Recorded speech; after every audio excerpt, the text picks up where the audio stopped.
It's not a good framework for understanding that. Now you can expand your definitions of economics to behavioral economics, and then it gets easier.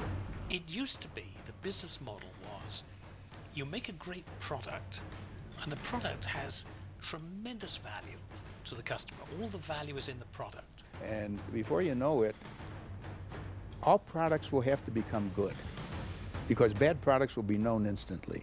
And good is not good enough. There are so many products and so much competition that your product isn't very different from a competitor's product. And so what has to happen now? I'm beginning to think now that the stability that we associated with products is gone.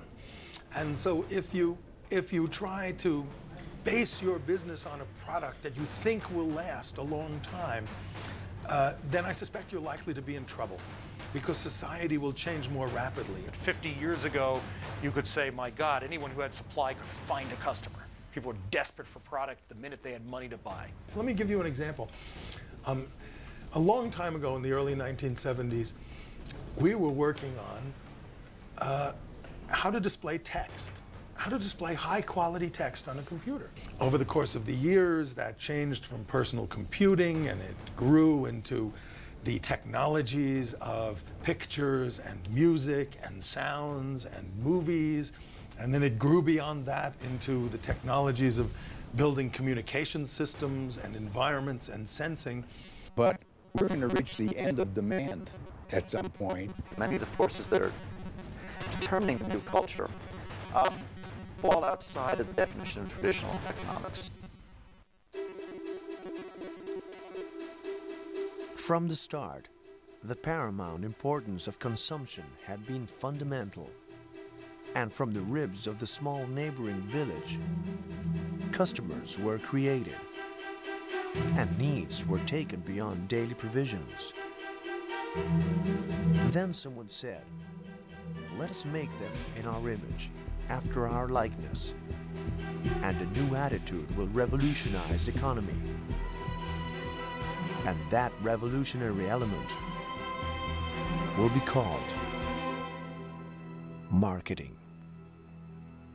Well, I think it's partly history. Usually, sales comes first.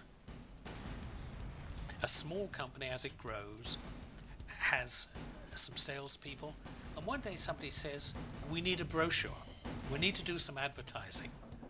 And marketing starts as a sales support function. Because marketing definitely meant sales when it was first used. And then it started to mean more than promoting an existing product, it meant 4 Ps. And that is, if you will, a model of marketing that is very much from the supply side or the company side out toward the customer. We define what we're going to sell, we figure out how we're going to price it, we determine the promotional plan, and then we push it into marketing channels. But very soon, marketing becomes interested in big things, segmentation. It becomes interested in branding. And these things are not very measurable, but very strategic. And we look at that as marketing 1.0 because it's really about a distribution platform. It's a model that says that we at corporate headquarters who control the supply need to make the product available in ways that are accessible to consumers in all the places they want us to be. In the Ford economy, the whole drive towards manufacturing was standardization. You could have any color Model T you wanted as long as it was black. Revolutionizing consumers' ability to get products by standardizing them into a single product. But it's basically a model that's defined by corporate power and the lack of any kind of power or clout on the part of consumers or retailers.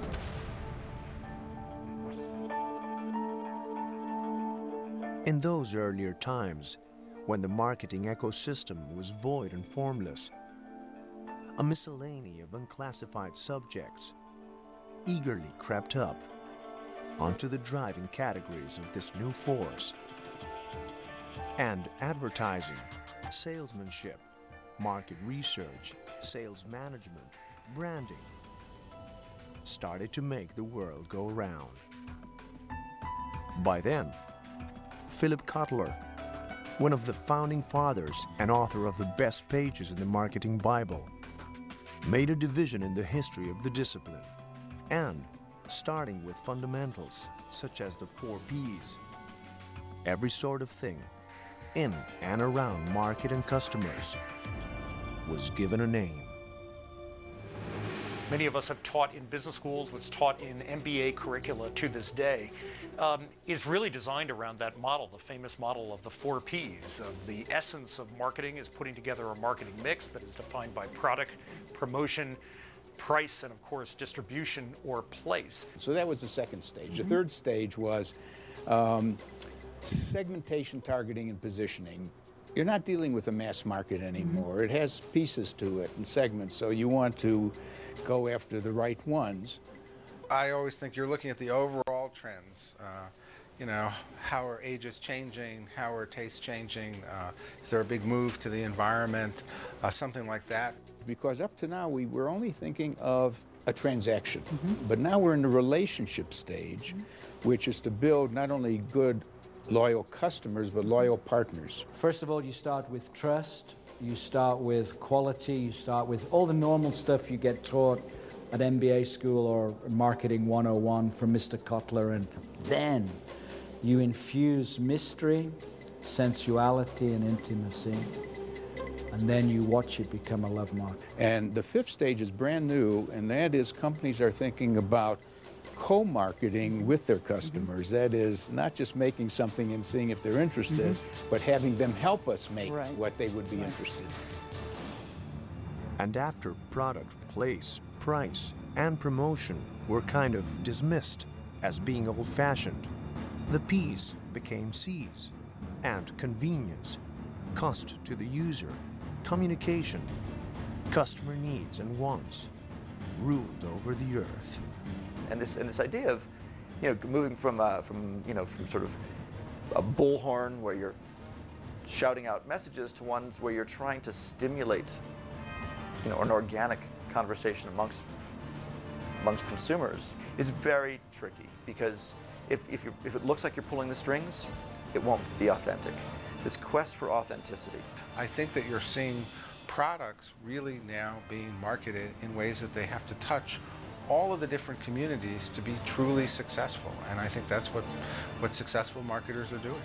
Today, selling is much more about strategy, about planning, about understanding customers, and about being creative. Understanding the customer well enough to know how the customer sees value. You just can't go by your gut. You just can't go by the numbers either. You have to have a good theory, and the numbers have to really back it up. So I really kind of try to look at the numbers, I try to look at the developments, I try to get out the magnifying glass, and I try to come up with a lot of theories about how people are acting and what's new. Which means that salespeople today have to understand not just the products, they have to understand customers, the customer's business, the customer's finances. If you really buy the argument that consumers have the power, then it's not return on product, it's not return on ad budget, it's not return on technology. It's how do you give the customer a better return on herself by dint of the fact that she gave you her business and not your competitor.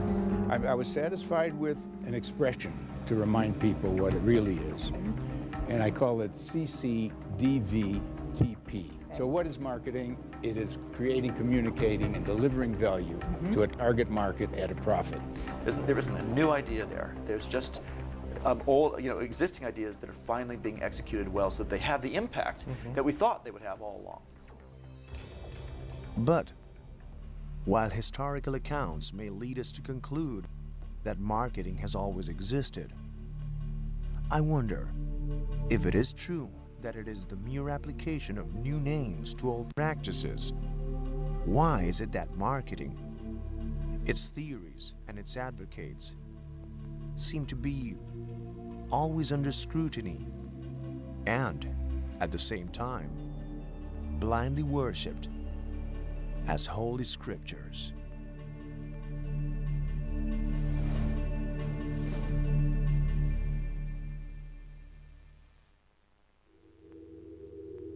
Rising from factual and conceptual bases to higher levels of generalization and integration, the character of marketing thought has been determined not only by hard data from reality, but by the subjective elements that, from time immemorial, far beyond memory, record, or tradition, have influenced the viewpoints of man. I think marketing is being replaced by connectors. It was Steve Jobs at Apple that said creativity is just connecting stuff. There are brands that are loved by people, and if that love affair is continued through various activities, events, and communications, and not through advertising and so on, then the brand strength can be preserved without the old mass advertising approach. The fact is that when we think holistically or systemically about what controls a market's perception of a brand, which ultimately is about attitudes, how do we feel about a brand, behaviors, how much do we buy from a brand. Think about MP3 players, okay? I mean, you can buy a Zune, a Samsung, a Philips, or an iPod, okay? Now, maybe the Zune's cheaper, maybe it's better value, maybe it lasts longer, but the iPod's irresistible. The iPod's dripping with mystery, sensuality, intimacy. This ability to be able to associate a product with its consumers, to be able to say, I like this consumer, and this consumer likes this product, therefore I might like that product. If you make it explicit, of course it won't work. But if you build social factors, social media, if you will, into everything you do, is much greater. And as you and I both know, I mean, the enlightened organizations of the world essentially reverse engineer their operations by defining the types of customer experiences they want to deliver in the market for the customers or segments of customers they care about. We have basically infinite data about behavior. And the problem was that there weren't enough people looking at the data, analyzing it, thinking about it from an economics perspective. Most marketing people spend most of their time in the business of doing business, or in false situations like focus groups and so on. They don't spend enough time observing, living with consumers. Societies are too big for you to operate just on the basis of observation. You've got to really go out and draw the statistics. You know, if you live in the big cities, you're just not going to understand how people are living out in the more rural areas anymore and how they want to change unless you're really following the numbers and the thoughts and the feelings. You know, if you want to learn about how a lion hunts, you've got to go to the jungle, not to the zoo. If you want to learn about consumers, you've got to live with them, not put them in focus groups, and not spend time in internal meetings.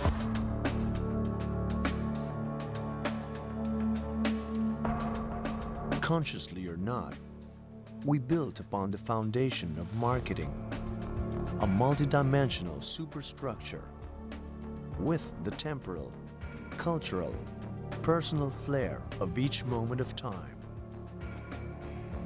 Moreover, throughout modern history, marketing has increasingly become an integral part of every human exchange of goods and services, until we finally had to admit it was a process, a value-creating chain.